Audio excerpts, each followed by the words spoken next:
hermanos, les saludo en el nombre del Señor y deseo realmente que estén pasando bien. Quisiera hablar en este momento acerca de un tema que me estuvo tocando de cerca en este año. Eh, a nivel global, nacional, estamos viviendo realmente una situación extrema, difícil, que ha producido desesperación en mucha gente.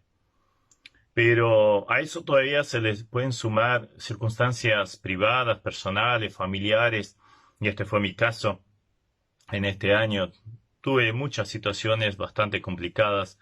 Falleció mi madre, fuimos tocados por enfermedades, cuestiones económicas muy serias dentro de la familia, separaciones, etcétera. Fueron circunstancias muy complicadas. Y una y otra vez nos vimos retados y nos preguntamos cómo vamos a reaccionar, qué actitud vamos a tener. El peligro de caer en la desesperanza es muy grande. Y por eso quisiera hablar un poquito acerca de la desesperanza y la esperanza. O podríamos poner el título, Dios es siempre bueno, no desesperaré. Leía un artículo de William MacDonald y me gustó algunos conceptos y quisiera usar alguno de ellos también en esta meditación. En primer lugar, la desolación de la desesperanza. En la Biblia encontramos varios ejemplos de desesperanza, porque uno podría decir, bueno, el cristiano nunca cae en la desesperanza, o no debería caer. Pero vamos a la Biblia y vamos a encontrar una realidad diferente. David, en un momento, al ser perseguido y con intención de ser asesinado por su propio hijo y su mejor amigo, o sea, Absalón y Aitofel, escribió el Salmo 55.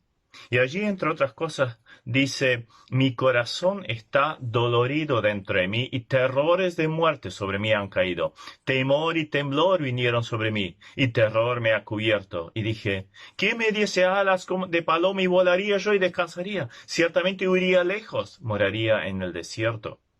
Desesperación.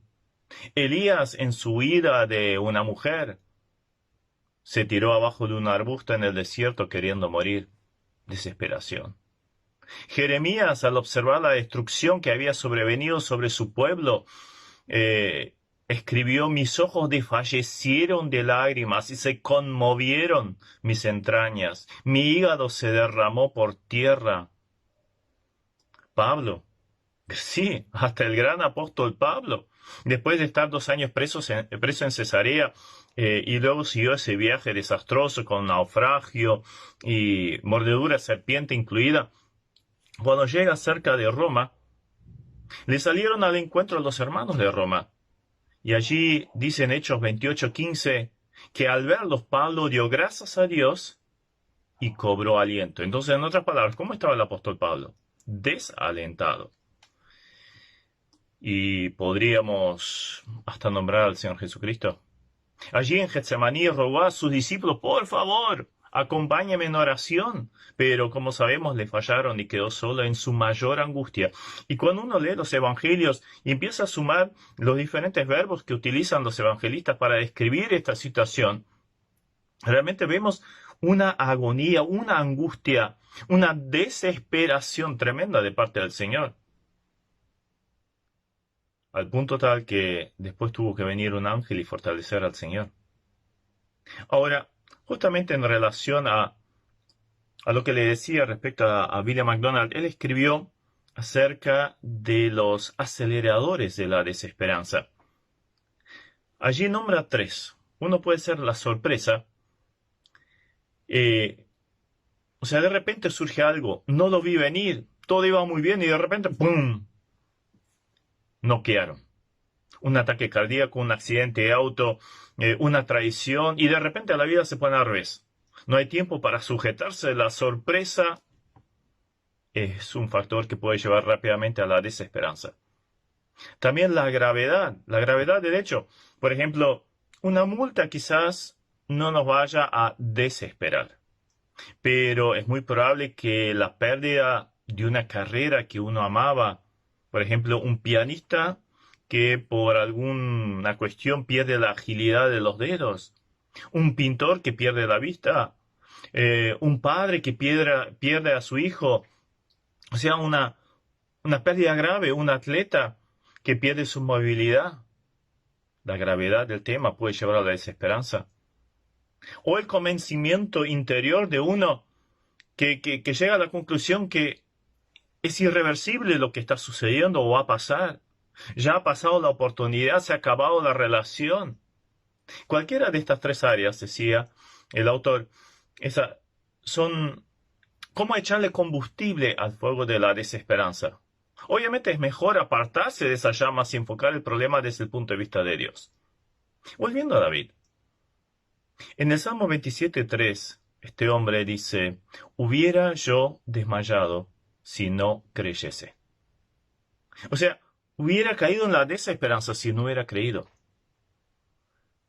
Entonces vemos lo importante que es acudir a Dios en esta situación. Busqué la definición de desesperanza y encontré una en internet que me llamó la atención. Estado de ánimo del que no tiene esperanza o la ha perdido. Básicamente algo muy sencillo. Es que cuando uno está desesperado, ya no ve nada positivo en el futuro. Puede suceder que ya no viene a la mente ninguna solución. A veces ni siquiera quedan palabras para orar.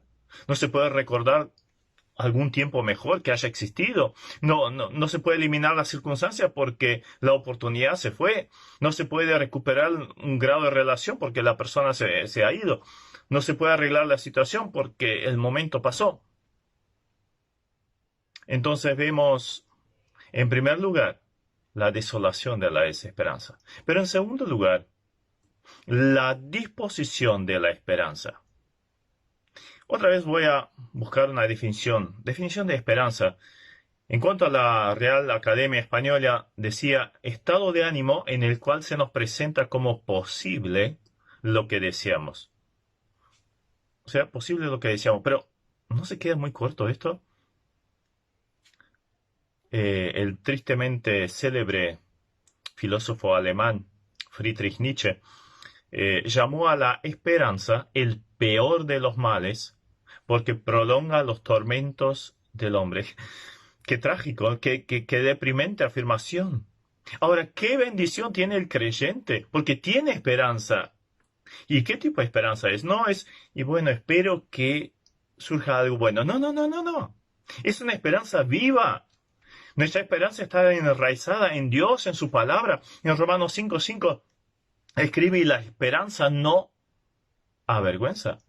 ¿Por qué? Porque el amor de Dios ha sido derramado en nuestros corazones por el Espíritu Santo que nos fue dado. O sea, la esperanza del creyente radica no en un estado de ánimo, no en un sentimiento, no en una circunstancia. Nuestra esperanza radica en Dios, en sus atributos, en sus promesas, o sea, en su palabra, en su presencia. Charles Allen ha escrito, cuando decimos que una persona o una situación son desesperadas, lo que hacemos es cerrarle la puerta en la cara a Dios. Entonces, más que una esperanza en términos humanos, la esperanza que nosotros los creyentes tenemos es una convicción. Ahora, ¿cómo se aplica? Para tener esperanza hay que aferrarse a las promesas de Dios. Por ejemplo, ¿recuerdan el caso del pueblo de Israel cuando estaba saliendo de la tierra de Egipto? Cuando llegó frente al Mar Rojo, los egipcios venían persiguiéndolos de atrás, a los costados, los montes. O sea, estaban perdidos. Desesperanzadora era esta situación. Ahora, ¿qué hace Moisés? Dice, no temáis. Estad firmes y ved la salvación de Jehová. Jehová peleará por vosotros y vosotros estaréis tranquilos. O sea, contaron con la presencia del Señor. Contaron con la promesa del Señor. Entonces, se podía estar tranquilo. Cuando ya no podemos hacer absolutamente nada, bueno, dejémoslo en las manos de Dios. Frente a las promesas de Dios no hay que hablar más, no hay que quejarse, lamentarse, sino callarse y aferrarse de la promesa. Tenemos que aprender a descansar en el hecho que cuando dejamos el problema en las manos de Dios, Él se encarga. Ahora bien, personalmente creo que hay una orden en la Biblia que es de las más difíciles en obedecer. Filipenses 4:6, entre otros pasajes, dice, Por nada estéis afanosos, si no sean conocidas vuestras peticiones delante de Dios. Ahora, por nada estéis afanosos, o 1 Pedro 5:7, echando toda vuestra ansiedad sobre Él, porque Él tiene cuidado de vosotros. ¿No sucede muchas veces que oramos presentando nuestro problema a Dios, que apenas un momento después seguimos atribulados, buscando desesperadamente una solución, nos volvimos a cargar nuestra mochila? Volviendo al Salmo 55, donde el contexto era la traición, la persecución a muerte de Absalón y de Ahitofel respecto a David, al final del Salmo, David dice algo fascinante. Echa sobre Jehová tu carga, y él te sustentará. No dejará para siempre caído al justo. Otra vez tenemos la misma orden de echar nuestra carga sobre él. A mí me gustaría que luego el versículo dijera algo así como, y él te quitará la carga, te solucionará todos los problemas. Aunque esto, de hecho, muchas veces sucede por la gracia de Dios, no es esto lo que dice acá. Dice, él te sustentará. O sea, va a cargar con nosotros esa carga. Es la misma idea de Mateo 11, 28 y 29, donde dice, venid a mí todos los que estáis trabajados y cargados, y yo os haré descansar. Llevad mi yugo sobre vosotros, y aprended de mí, que soy manso y humilde de corazón, y hallaréis descanso para vuestras almas.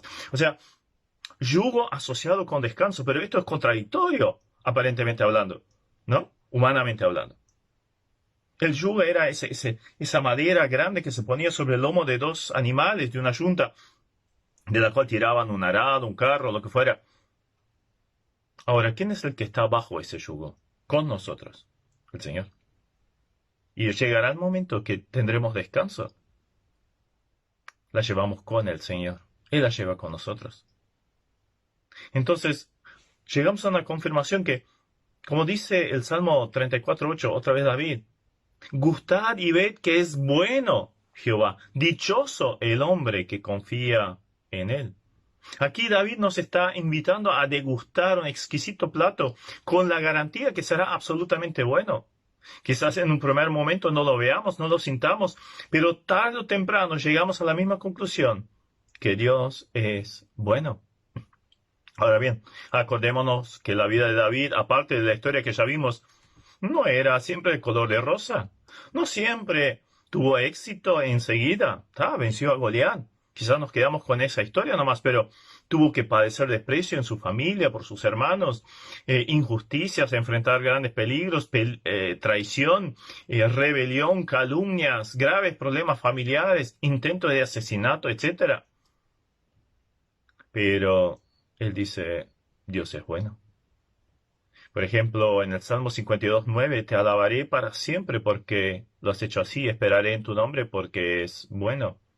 Después de una traición vuelve a decir en el Salmo 54:6, voluntariamente sacrificaré a ti, alabaré tu nombre, oh Jehová, porque es bueno. Salmo 105, porque Jehová es bueno. Salomón, cuando inaugura el templo, vuelve a decir lo mismo, porque Él es bueno, porque su misericordia es para siempre. Asaf, Salmo 73:1, ciertamente es bueno Dios. Ezequías en la reinstauración de la Pascua, Segunda Crónicas 30:18, dice lo mismo. Esdras 3:11, al retornar de la cautividad e inaugurar el templo, Dios es bueno.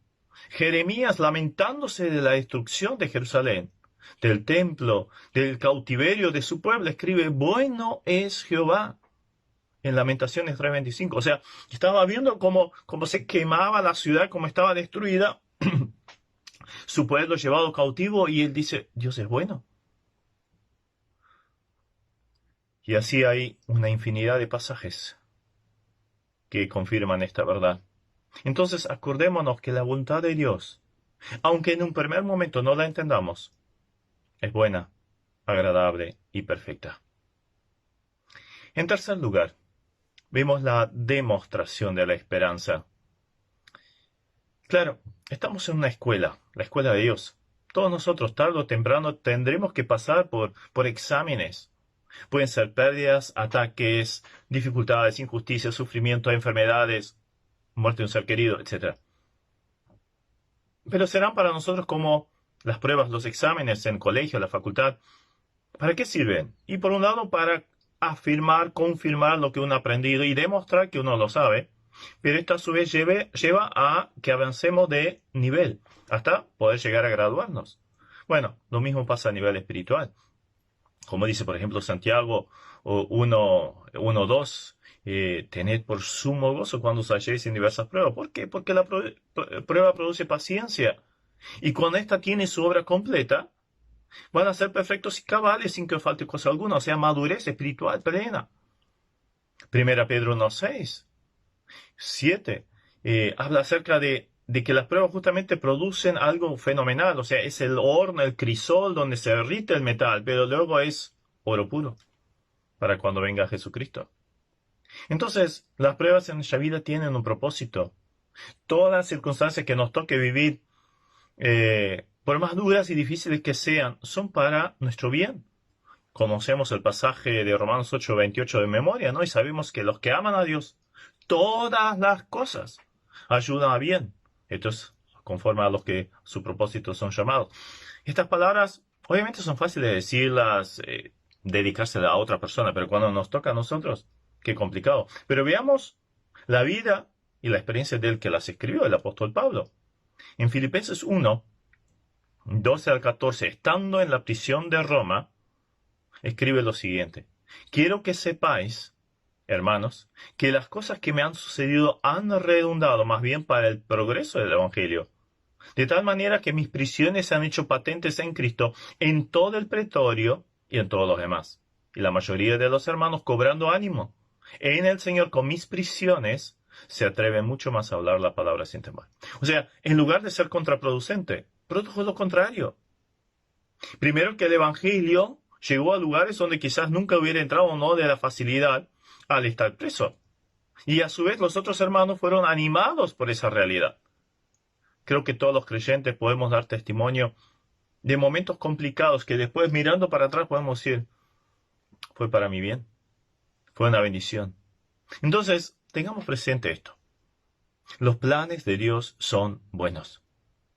Cuando Jeremías escribe respecto a la destrucción de Jerusalén, la cautividad del pueblo, lejanía del hogar y con la seguridad de que iban a quedar mucho tiempo fuera de su patria. Él sabía, porque escribió 2 veces, que la cautividad iba a durar 70 años.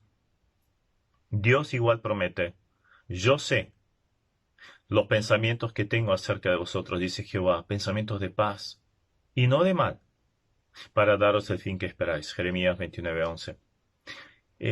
Vamos a meditar un momento en este versículo. Yo sé, dice Dios. Dios tenía planes bien meditados, preparados respecto a su pueblo. No había imprevistos que de repente, bueno, lo atrapó las circunstancias. No. Ten presente esta realidad. Dios tiene planes, objetivos para con tu vida, sobre los cuales va avanzando. Quizás estés desesperado buscando soluciones para lo inmediato, como por ejemplo un empleo, los estudios, un casamiento, una enfermedad o lo que fuera. Dios no se centra tanto en los detalles, sino que quiere desarrollar en nosotros un carácter maduro, espiritual, y la dependencia de Él, por supuesto. De lo demás, Él se va a encargar.